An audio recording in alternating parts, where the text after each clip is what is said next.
भारत में रोहिंग्या मुस्लिमों की आबादी बढ़ती जा रही है। बांग्लादेश से ये लोग भारत में आते हैं और यहाँ बसने की कोशिश करते हैं। इसके लिए सबसे सरल रास्ता बंगाल से है, जहाँ इस समय ममता बनर्जी की सरकार है। अब भारत की नागरिकता तो इन्हें मिल नहीं सकती, इसलिए ये लोग यहाँ के नागरिक बनने के लिए तरह तरह के हथकंडे अपना रहे हैं। इससे पहले तक फर्जी आधार कार्ड बनवाना, फर्जी वोटर आईडी कार्ड बनवाना तो इनके लिए आम बात थी, लेकिन अब इन लोगों ने वो तरीका भी अपना लिया है जिसके बारे में कोई सोच भी नहीं सकता था। दरअसल बांग्लादेश से घुसपैठ के जरिए आए रोहिंग्या अब भारत में मृतकों के आधार और पहचान की जानकारी चुरा रहे हैं। बांग्लादेशी घुसपैठिए भारत के अलग अलग राज्यों में खुद की पहचान छिपाने के लिए ऐसे लोगों की आईडी अपना रहे हैं जिनकी मौत हो चुकी है। बताया जा रहा है कि एनआईए ऐसे लोगों की पहचान कर रही है और एनआईए समेत भारत के अन्य जांच एजेंसियों को इसके बारे में कई सबूत मिले हैं, जिनमें संलिप्त कई लोगों को गिरफ्तार भी किया गया है। हाल ही में यूपी एटीएस ने विदेशी फंडिंग लेकर अवैध घुसपैठियों की मदद करने वाले एक सिंडिकेट से जुड़े कुछ लोगों को पकड़ा था।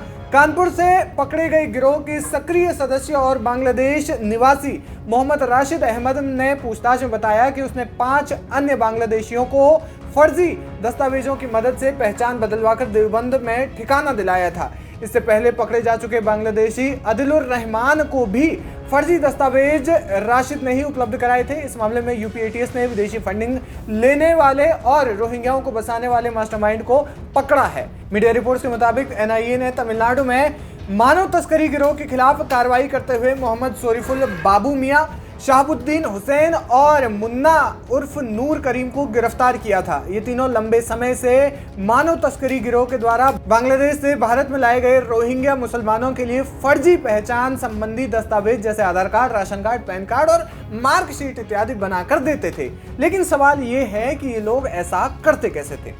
दरअसल ये लोग सरकारी अधिकारियों से सांठगांठ कर मृत लोगों का डेटा हासिल करते थे। फिर ये लोग इन आधार नंबरों और अन्य डेटा का इस्तेमाल करते हुए उनकी उम्र से मिलती जुलती उम्र वाले घुसपैठियों का डेटा उनमें अपडेट कराते थे। डेटा अपडेट होने के बाद वो उसमें पता बदलवाते थे।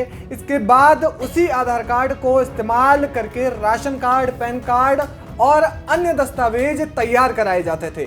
सूत्रों के मुताबिक इन तीनों ने जांच एजेंसियों की पूछताछ में खुलासा किया है कि वे रोहिंग्या मुसलमानों को भारतीय पहचान देने के लिए मृतकों के दस्तावेज इस्तेमाल करते हैं। एनआईए को ऐसे बहुत से लोगों का डेटा आरोपियों से मिला है। इस पूरे डेटा की पड़ताल और घुसपैठियों की पहचान की जा रही है। हालांकि ऐसे मामले बढ़े इससे पहले ही सरकार ने इसके लिए इंतजाम किए हुए हैं। अक्टूबर 2023 से जन्म और मृत्यु प्रमाण पत्र हासिल करने के लिए आधार कार्ड अनिवार्य कर दिया गया है। मृत्यु प्रमाण पत्र के लिए मृतक का आधार कार्ड देते ही जानकारी UADAI, जो कि आधार कार्ड की वेबसाइट है, उसे भेजी जाएगी। मृतक का आधार निष्क्रिय होने के साथ ही उसका नाम हर जगह से हट जाएगा। इस तरह से अगर उसके आधार कार्ड की हार्ड कॉपी रह भी जाती है तो वो किसी काम की नहीं रह जाएगी, क्योंकि आधार नंबर पहले ही निष्क्रिय हो चुका होगा। अब इस मामले में जिस तरीके से ये मामले बढ़ रहे हैं, फिर भी इनका इस्तेमाल किया जा रहा है। क्या कुछ कहना चाहेंगे आप, हमें कमेंट करके जरूर बताएं। VK न्यूज, राष्ट्र के नाम।